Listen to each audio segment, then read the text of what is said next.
¿Qué tal? ¿Cómo están? Bienvenidos a un nuevo episodio de Dentro del Cerebro, un podcast de Cerebros Políticos. Es un placer para mí y para todo el equipo de Cerebros Políticos estar con todos ustedes y que nos acompañen como siempre en cada episodio. Y por supuesto también pedimos su amable participación y apoyo a todas las redes sociales de las cuales formamos parte en YouTube. Por su parte, también es importante para nosotros, dado que por ahí vamos construyendo una comunidad fuerte y creciente. Le puede dar a suscribirse, por supuesto, a la campanita para que le llegue el contenido de primera mano en cuanto este haya sido subido.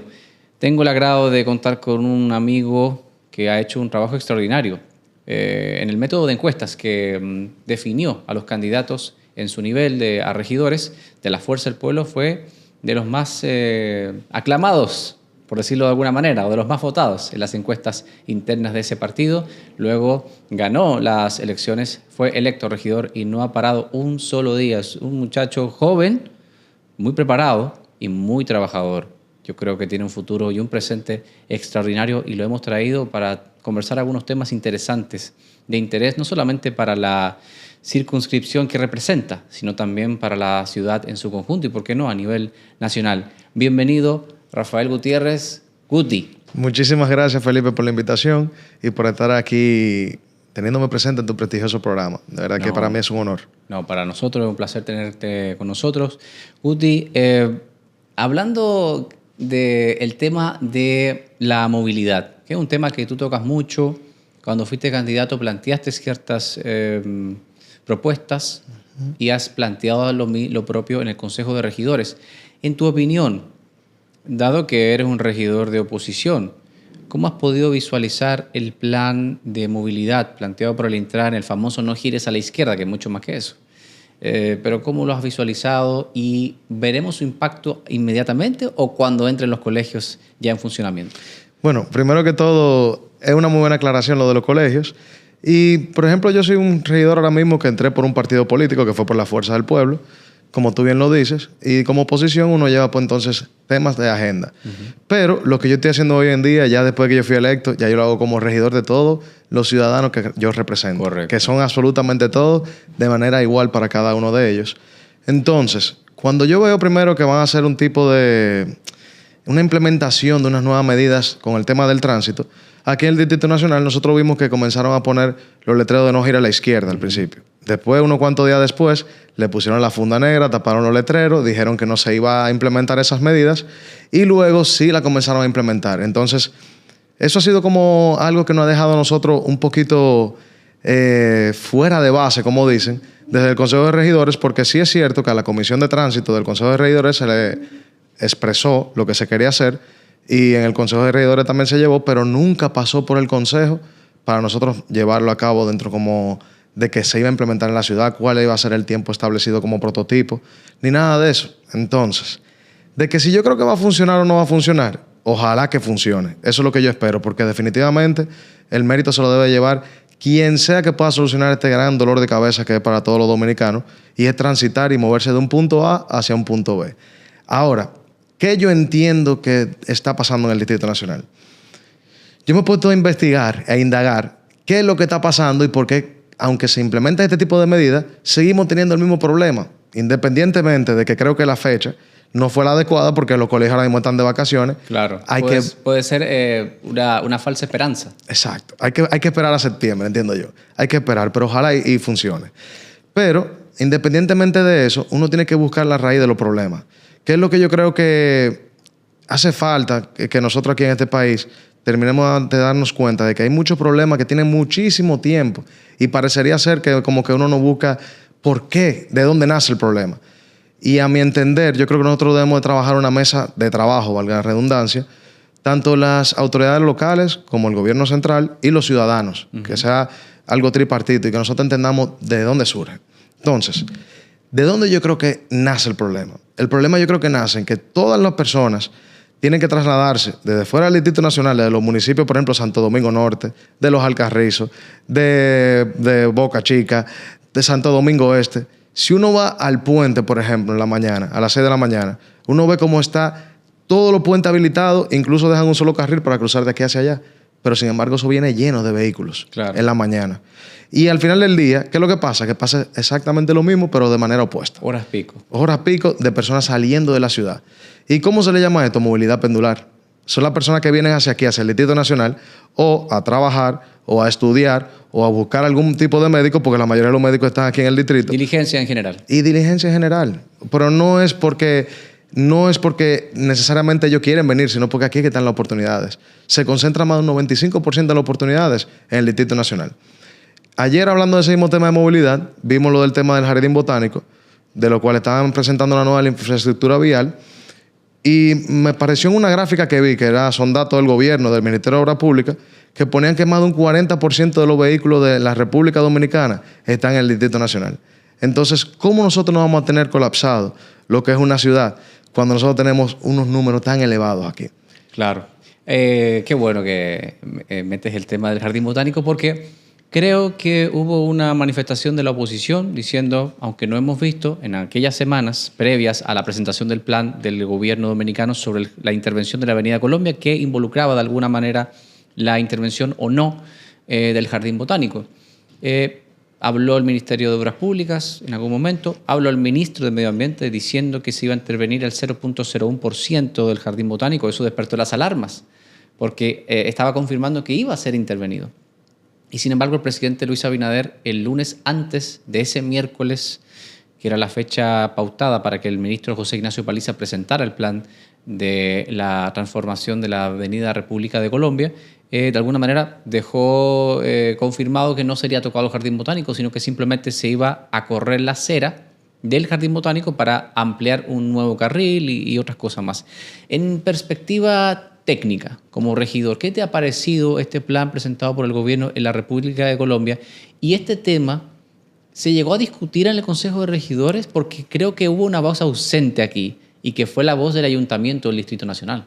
Bueno, en este caso, como te lo mencionaba, pasó exactamente lo mismo. Nosotros nos enteramos y de hecho, en mi turno, que fue antes de ayer, la última sesión que tuvimos, justamente un día antes, pues en mi turno yo lo decía, señores, no puede ser que nosotros seamos una autoridad electa aquí del Distrito Nacional y que se pretenda hacer un plan como ese, una macro obra que va a tocar todo lo que es infraestructura vial, que va a impactar directamente a lo que son los ciudadanos del Distrito Nacional y nosotros nos estamos enterando después. Claro. O sea, esas son cosas que se deben de tratar con el Consejo de Regidores aquí del Distrito Nacional. Lo que pasa es que yo entiendo que los gobiernos locales han perdido en el tiempo un poquito de lo que es para lo que fueron electos los regidores como tal y los alcaldes. Por un tema de que la mayoría del presupuesto se maneja del gobierno central. Y eso no es desde ahora. Estoy hablando desde hace años para acá. Así es. Que se ha visto eso. Entonces, somos los últimos que nos enteramos y de hecho, muchas veces la población nos pide a nosotros respuestas sobre esto. Cuando debería ser al revés. Cuando debería ser al revés. Nosotros deberíamos ser personas que tenemos la información desde antes. Y puede ser que el proyecto va a favorecer a la ciudadanía, pero si uno no tiene información, uno no lo puede entender y no tiene ningún tipo de base legal ni base técnica con que uno explicar el proyecto a los ciudadanos. Entonces, eso es lo que yo solicito desde el Consejo de Regidores, que nos den la información, porque cuando no hay desinformación, comienza este tipo de rumores y no se sabe lo que va a pasar. Entonces, eso pasa por falta de comunicación, que creo que deben de mejorar esa parte, y sobre todo con el Consejo de Regidores. Guti, creo que en el 2023, finales del 23 o a lo largo del año 2024, planteaste unas propuestas técnicas que yo las leí, pero no las entendí del todo, a ver si me puedes clarificar, sobre movilidad, incluso hablando de carriles especializados. Lo he visto en otras ciudades de otros países donde, por ejemplo, por el centro pasan los carriles de vamos a decir aquí, aplatanándolo, las OMSA. Sí, para que haya un carril específico de OMSA o un carril específico de motores. ¿En qué consiste este planteamiento que has hecho eco tanto en el Consejo de Regidores como a nivel de medios de comunicación? Bueno, eso vuelve y cae en el mismo tema de movilidad pendular, que era lo que, ya para concluir, y es muy bueno que me lo haya dicho, y es que yo entiendo que nosotros con esa movilidad pendular que estamos teniendo, no es tú decir que no vengan al distrito, es uno crear mejores condiciones de transporte colectivo. ¿Qué se refiere a transporte colectivo? Nosotros seguir avanzando con la cantidad de líneas que tenemos de metro. Por ejemplo, aquí el metro ahora mismo tenemos hasta la línea 12, la cual aplaudo porque el metro para mí es una obra muy necesaria en la República Dominicana y lo que promueve es que siga creciendo la cantidad de líneas porque así más personas van a poder tener acceso a lo que es el transporte colectivo y no vamos a tener entrando como se dice, que son 600,000 vehículos diarios que entran al Distrito Creo Nacional. que son 6 líneas que están pautadas. 6 líneas pautadas, que se supone que se terminaba, creo que era en el plan, master plan y plan inicial en el 2028, 2029, No pero creo. estamos por la Imposible. 12, o sea que todavía nos falta un tiempo. Falta un tiempo. Pero sí creo que no podemos tener más cantidad de líneas de metro, llegar a las 6 líneas de metro estipuladas en el master plan. También creo que tenemos que tener las rutas también alimentadoras para que cuando esas personas lleguen en la parada del metro puedan seguir moviéndose en un transporte colectivo y lleguen más cerca de su lugar de trabajo. Porque aquí todos sabemos que nosotros tenemos un tema que es natural, que tenemos un país que es caliente. La persona, por eso también nosotros tenemos que incentivar a que caminen, pero también tenemos que darle mejores condiciones, que Sí, son las porque aceras para los peatones. En esa acera donde no hay un solo árbol es muy difícil. No hay árboles en la acera. También las aceras, uno ve como ahora ya se está comenzando a construir de nuevo o a asfaltar la calle de nuevo haciendo el fresado y ya no queda la calle por encima de la acera, porque lo que pasaba anteriormente es que cuando le tiraban capa sobre capa, comenzaba a llover y se inundaba primero la acera Claro. que la calle. Entonces el peatón tenía que comenzar a caminar por la calle. ¿Lo funcional es que la acera esté por encima del nivel de la calle? ¿O Claro que sí. Eso tiene ciertas ventajas. Lo primero que pasa con eso es que, por ejemplo, si tú tienes la acera por encima del nivel del asfalto, tú tienes que proteger, en un momento que un carro pierde el control, protege al peatón de que no le dé de manera directa, sino que primero tiene un impacto con la acera y lo puede desviar y baja la velocidad del vehículo. Esa es una. Y la otra que tiene también es que cuando llueve, no se inunda primero la acera que el asfalto. Claro. Entonces el peatón, si se inunda primero la acera, naturalmente comienza a salir a caminar por la calle. Y también, otra de las cosas que pasa es que cuando la acera se inunda, el peatón camina por la calle porque no sabe si hay una tapa que está abierta de tubería o algo y se puede caer por la acera. Que esas son condiciones que nosotros tenemos aquí en el Distrito Nacional todavía. Y es un reto del cual tenemos que trabajar nosotros para que tengamos mejores condiciones aquí en el Distrito Nacional. Cuti, pero lo has venido trabajando con los semáforos de agua.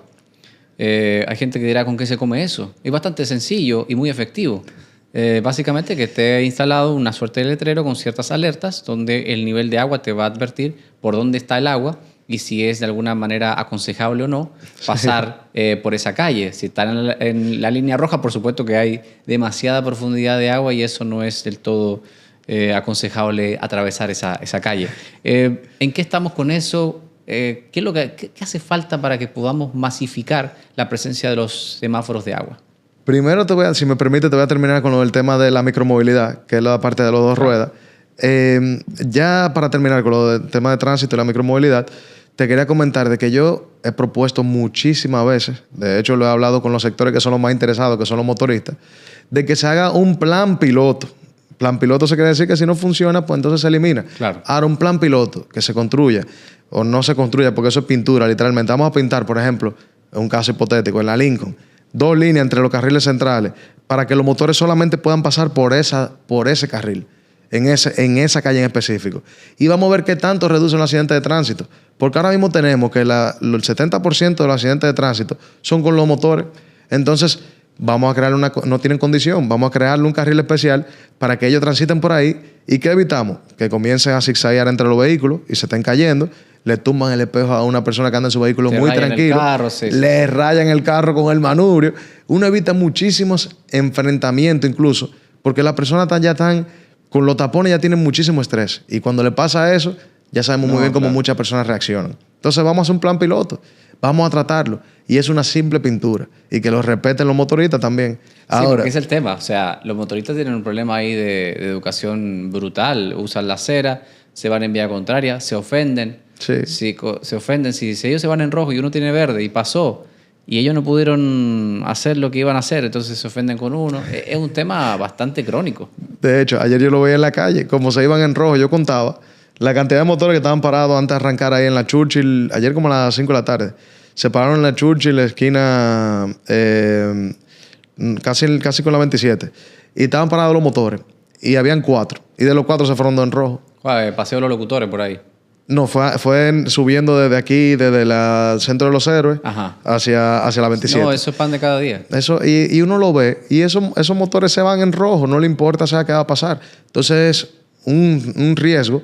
Pero primero, porque nosotros tenemos que aquí hay más de 1,5 millones de motocicletas, porque se dice que hay 3.5 millones de motores en la República Dominicana y el 50% está en el distrito. Pero nada más dicen que hay 20.000 licencias. Entonces, ¿quiénes están manejando los otros motores? Claro. Entonces, sí, es un tema de que la educación empieza porque ni siquiera tenemos la documentación correcta. Hay una irregularidad grave. Es una irregularidad grave y tenemos que prestarle atención al tema.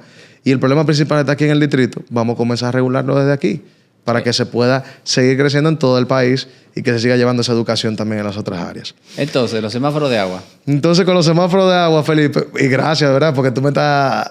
ya veo que tú me has seguido... Hice la tarea. Hiciste la tarea.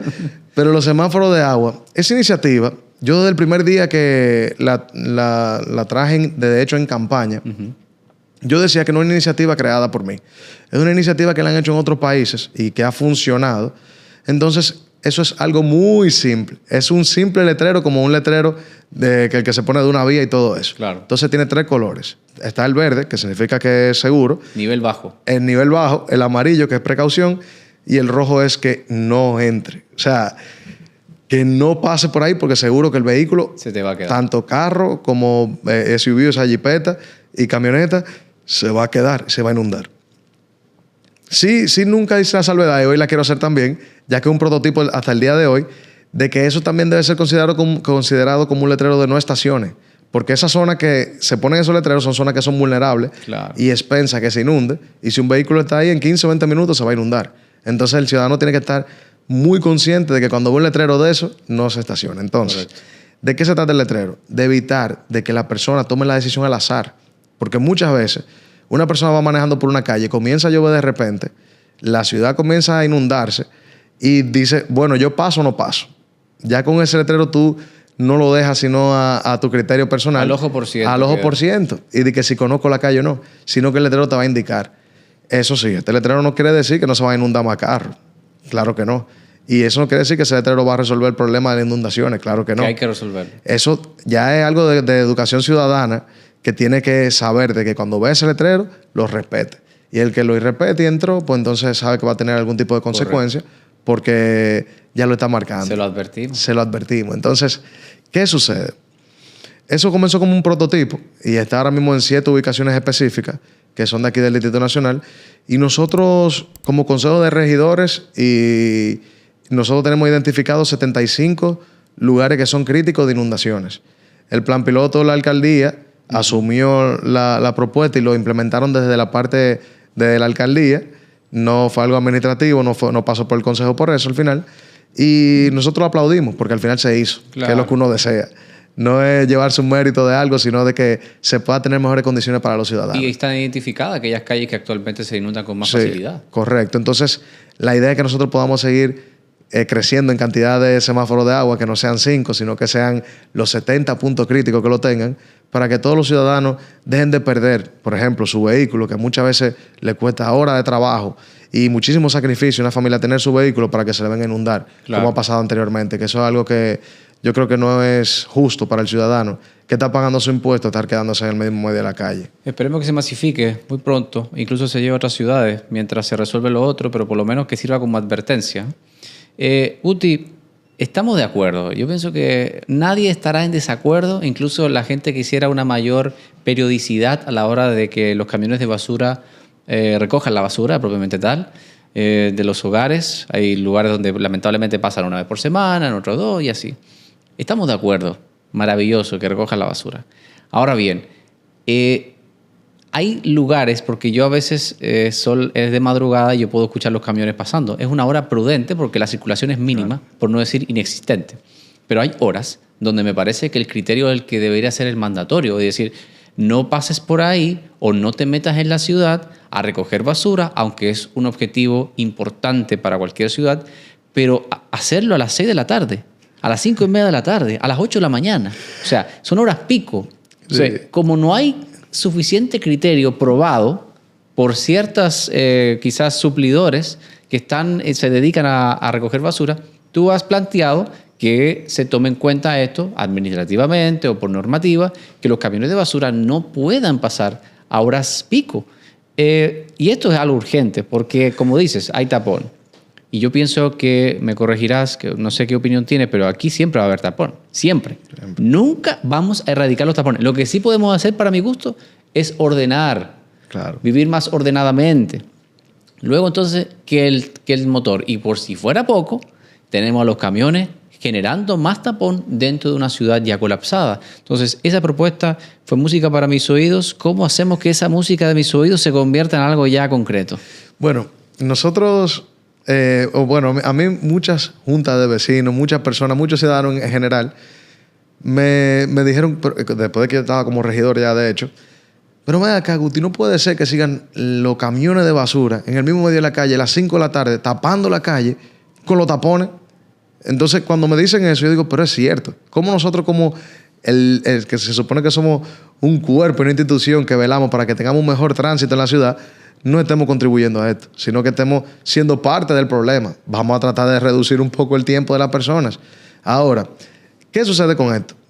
Yo puedo entender de que tal vez la recogida de los residuos sólidos de la basura en el día pueda tener un costo un poquito inferior en lo que es la parte administrativa de lo que es el costo de los operadores y todo Claro. eso. Ahora, yo me pregunto, ¿eso compensa con el combustible? Puede ser que de noche, cuando viene a ver, tengamos menos gasto de combustible y al mismo tiempo estamos resolviendo un problema de que literalmente trancan la calle. Cuando esos camiones pasan en el día, es un dolor de cabeza para todos los ciudadanos cuando van pasando. Te trancan la calle, tú tienes que esperar que recoja la basura, que también es algo de necesidad básica. Y entonces esa calle está llena de estos barriles azules. Sí, claro. Entonces ellos van y avanzan 5 metros y se paran otra vez. O sea, Eso- es de maldad, güey. Mínimo. Y de hecho, también uno tiene que en los dos laterales normalmente, como no hay educación ciudadana, tú tienes los vehículos que también no hay están forma de parqueados. pasar. Y no hay forma de pasar. Yo tengo muchísimos videos, que de hecho lo presenté allá, explicándole y dándole la información con prueba de que eso está pasando aquí en el distrito. En un momento se comenzó a regular en los sectores del polígono central y últimamente he visto que de nuevo están saliendo los camiones. O sea que espero que lo comiencen a regular de nuevo y lo comiencen a mandar un horario más tarde, porque es lo prudente y es lo que nosotros tenemos que tener como ciudad. Y más que nosotros somos el Distrito Nacional. Claro. Nosotros tenemos que ser un referente para todo el país. Y en un momento ya lo tuvimos los camiones de noche. Entonces, ¿por qué volver atrás? Claro. Esto es algo que es muy preocupante. Y en un momento me dijeron como una información de que era que si el tema de la disposición final, si estaba abierto, si no estaba abierto. Yo no sé qué se va a hacer, pero tienen que buscar una solución a esto, porque sí es un problema que está afectando a los ciudadanos. Y si ya tenemos críticas, y uno de los temas principales, cuando uno le pregunta a cualquier dominicano, y sobre todo un capitaleño, qué es lo que más le preocupa, yo creo que ahora mismo está saliendo en top of mind y top 3 el tema del tránsito. Sin duda. Eso es un generador de estrés constante en la República Dominicana. Pérdida colosal de tiempo, además. Es que se dice que pierde más de 15 días al año una persona en tapones. ¿Cómo puede ser que nosotros vivamos en una ciudad que estamos perdiendo 15 días de productividad en tapones? Tenemos que buscar una solución a eso. No puede ser que nos quedemos estáticos en ese sentido. De hecho, cuando hablamos del tema del botánico ahorita, una persona me escribió por Instagram porque yo creo que un político se trata de eso, de uno escuchar a diferentes personas que tienen un perfil técnico y no creer que uno se la sabe todas, sino uno ir aprendiendo y uno escuchando y también leyendo mucho. Y una persona me escribe, Guti, ya que van a incrementar la cantidad de carriles al frente del botánico, que van a ser 3 y 3, tú deberías de luchar y deberías de decir que sea uno exclusivo para autobuses. Cuando uno se pone a pensar, es lo correcto. Es lo correcto. Lo que él está planteando es lo que lleva esa zona ahí. Un carril exclusivo de autobuses. Y aquí deben de estar incluso ya los autobuses automatizados. Como uno se va, por ejemplo, uno viaja a Europa o uno viaja a cualquier lugar, a un país desarrollado, y uno se monta en un autobús y te dicen cuántos minutos tú vas a llegar a una parada. Y eso es porque está todo sincronizado. Tú tienes un semáforo sincronizado con el autobús y le da prioridad al transporte colectivo. Así es. Entonces, ¿qué hace una persona? Dice, yo me voy en mi vehículo a durar ahora mismo para llegar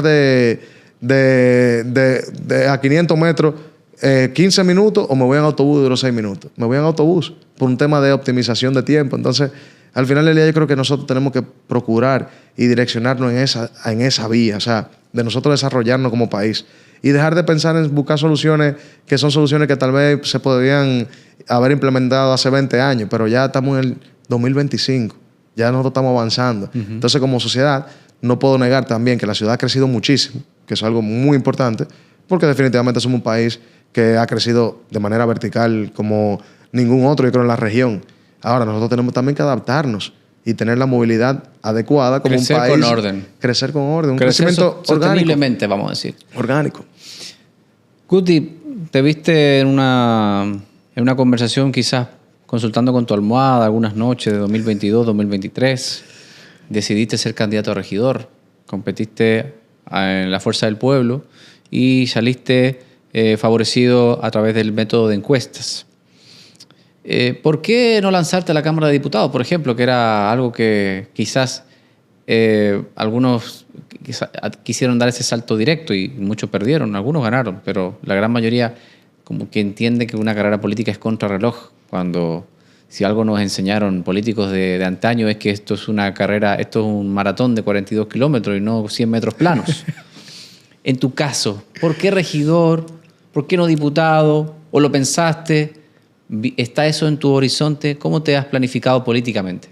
Bueno, esa es una muy buena pregunta, Felipe. Esa pregunta ahora me río porque me lleva atrás a esa fecha de cuando yo tomé la decisión. Lo primero es que yo nunca me imaginé que iba a estar en una posición pública y sobre todo en ningún cargo electivo. Yo era lo más lejos que tenía hasta hace pocos años. Y de hecho, yo tomé la decisión de optar por una regiduría versus una diputación o cualquier otra posición electiva porque yo no vengo de una familia política. Entonces, yo soy de la persona que yo creo que uno tiene que dar pasos y que uno tiene que entender de qué se trata. Entonces, era lo más prudente y lo que marcaba el momento, porque yo quería aprender. Y cuando uno le toca aprender, yo creo que si tú vienes escalando y uno va subiendo de posiciones, tú vas conociendo desde la base y desde los cimientos los problemas reales. Y yo creo que los problemas más reales y más latentes que tienen los dominicanos, uno lo encuentra en el gobierno local. Porque el gobierno local es lo que está más cerca de todos los ciudadanos. Son los problemas de necesidad básica. Ahí tú tienes problemas de la recogida de residuos sólidos, de la basura. Tú tienes problemas de seguridad con la iluminación, de temas de cámaras de seguridad, cómo están los sectores, cómo están funcionando el drenaje.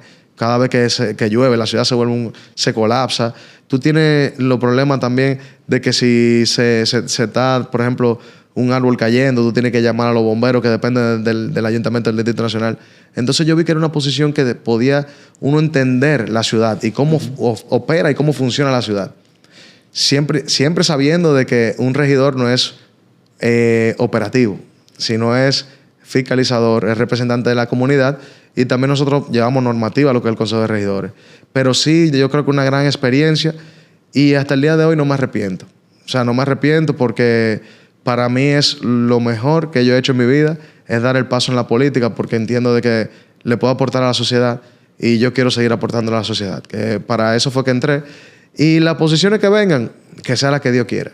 Yo de verdad que no soy una persona que enfrento los retos. Soy una persona que si me tengo que preparar para cualquier posición, yo me preparo. Yo me siento a prepararme con un grupo técnico porque no creo que soy yo solo.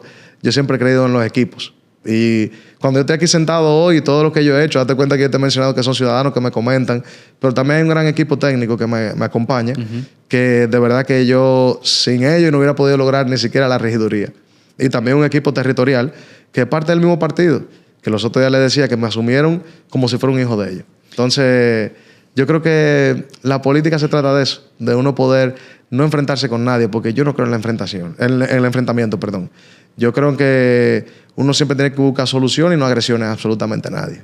Sí, es un estilo muy destacado en ti, Sí. sin lugar a dudas, eso último que dices. Hablando de partido, los partidos tienen sus particularidades. El PRM, uno levanta una piedra y sale un nuevo precandidato presidencial. En el PLD, quien estaba llamado a ser candidato presidencial está inhabilitado.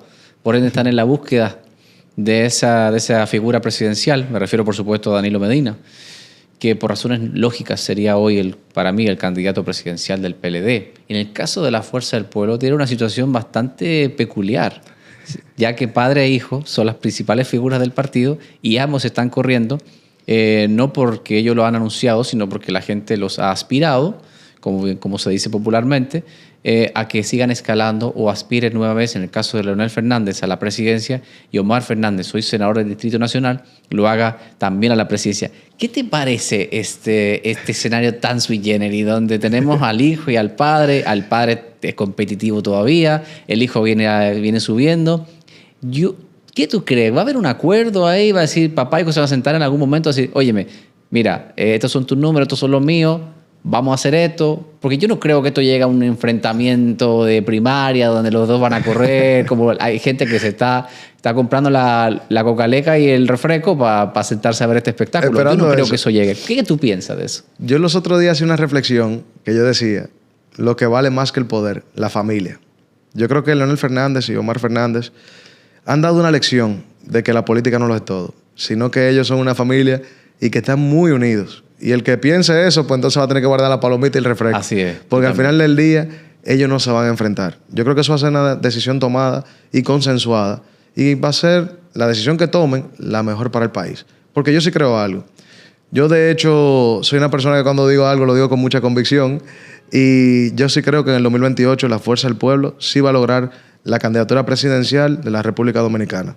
Independientemente de cuál de los dos sea el candidato. Si es Leonel, con Leonel, y si es con Omar, con Omar. Pero eso lo dirán las encuestas en su momento y ellos tomarán su decisión y nosotros vamos a acatar cualquiera de las decisiones, vamos a trabajar para eso. Y aquí él va a tener un gran equipo. En el Distrito Nacional nosotros estamos trabajando día y noche para demostrar de que la Fuerza del Pueblo tiene los mejores electos ahora mismo aquí en el Distrito Nacional y eso nos va a fortalecer bastante para la boleta del 2028. No va a ser el mismo escenario del 2024. Yo estoy seguro de eso. Ni siquiera en lo municipal, ni en lo presidencial tampoco. Nosotros vamos a demostrar que nosotros hemos crecido como fuerza opositoria aquí en el distrito y también el país completo. O sea que vamos a esperar. Yo digo que tenemos que esperar. Ahora, yo sí te tengo que decir algo que siempre lo he dicho y todo el mundo lo sabe. Yo entré a la política con convicción total y fue por Omar Fernández. Yo soy regidor el día de hoy y le agradezco muchísimo porque primero fue una persona que me inspiró a entrar en la política, lo primero, y lo segundo, que me ha dado un seguimiento de que siento que la política vale la pena. Y le invito también a más jóvenes a que también conozcan lo que es la política y que no lo vean como de una manera desde afuera, que es muy fácil verlo desde afuera, como si fuera un juego de pelota. Hay que entrar a la política, porque en la política que nosotros podemos crear mejores condiciones para todos los ciudadanos. Tal vez no se refleje directamente en tu familia, en tu casa, en el día a día, pero sí tú lo vas a comenzar a ver cuando tú veas que esos sectores que tú impactas de manera positiva. O sea que yo creo que nosotros tenemos un gran reto y sobre todo porque somos jóvenes. Yo tengo apenas 31 años. Omar tiene 33 años, pero yo creo que la responsabilidad que él tiene no se puede ver por la edad, porque la edad no es un factor que altera un resultado de qué tan efectivo, qué tan eficiente él ha sido en su cargo. Yo creo que ha sido un senador ejemplar y de verdad que yo todos los días me siento orgulloso de haber pertenecido a su equipo dentro de la campaña y ahora ya que estamos como función, también me siento orgulloso porque todos los días él siempre trae un tema a la ciudadanía que es de preocupación, pero siempre buscándole una solución, vuelvo y lo repito, porque no es traer el tema, simplemente traer el problema y dejarlo sin solución, sino que él plantea soluciones y soluciones que pueden ser ejecutadas por el gobierno central, que si lo hacen yo estoy seguro que va a funcionar, porque también tiene un buen equipo técnico que lo acompaña y que quieren lo mejor para el país, porque él siempre dice el país que queremos. El país que queremos. Hablando de Omar, ya para terminar y agradecerte mucho tu tiempo, Guti. En 2007, 2008, Danilo Medina dijo, me venció el Estado cuando perdió las primarias con Leonel Fernández. Omar Fernández podrá decirle a sus nietos que en el 2024 le ganó al Estado, dado que la campaña de Guillermo Moreno tenía todo el respaldo gubernamental, oficialista, vamos a decir, y sin embargo Omar se hizo con la senaduría del Distrito Nacional. ¿Tú piensas que esa victoria, esa noche era sabor agridulce? Porque por un lado Leonel Fernández no fue favorecido y por el otro Omar Fernández sí ganó la senaduría contra pronósticos hasta de ese mismo domingo que no era un buen augurio para él. ¿Piensas que esa victoria, ya por encima del calificativo de que venció al Estado, fue la apertura de un cambio generacional en la política dominicana? Yo sí lo creo. Yo sí creo que las personas ya están buscando, no están buscando un candidato que sea formado, sino están buscando personas que sean auténticas. Y yo creo que Omar, el éxito de él, muchas personas a veces se preguntan que por qué él ha tenido ese éxito. Y yo creo que porque él es una persona auténtica. Y a propósito de que una nueva generación, eso es lo que trata todo el mundo, de ser como es. Entonces, él no está encajonado en un perfil que he creado, sino que él es él. Entonces, como nueva generación, se están sintiendo identificados. Por ejemplo, como me siento yo identificado con una candidatura con la de él, se sienten muchísimos jóvenes y que ahora mismo van a representar casi un 60% de lo que es el electorado para el 2028. Y hay veces que yo veo políticos que hacen declaraciones que subestiman la cantidad de jóvenes que están en el padrón, que dicen que no van a salir a votar. Y yo sí creo que los jóvenes van a votar. Yo sí creo que los jóvenes saben lo que quieren. Y yo sí sé muy bien que los jóvenes ahora mismo están viendo los perfiles. Pero lo que pasa es que ellos no están votando muchas veces por un tema partidario. Ellos están votando por candidatos. Y eso es lo que se tienen que enfocar ahora mismo los políticos dominicanos, a entender de que tienen que dejar lo mejor de sí para poder seguir ganando sus puestos. Porque si se duermen en los laureles, no repiten y algunos no llegarán. Entonces, por eso hay que trabajar día a día para uno lograr tener el respaldo de los ciudadanos. Guti, gracias por tu tiempo. Gracias de verdad, Felipe. Gracias de verdad por estar con nosotros. El poder es más efímero que nunca. Y Guti demuestra que no solamente el joven dominicano vota, sino que también participa en política. Es aquí la muestra de que el mito de que el joven no está en política es completamente falso, gracias a la representación de gente como tú. Guti, muchas gracias por estar aquí. Felipe. Y a ustedes será hasta la próxima. Gracias de verdad por estar con nosotros.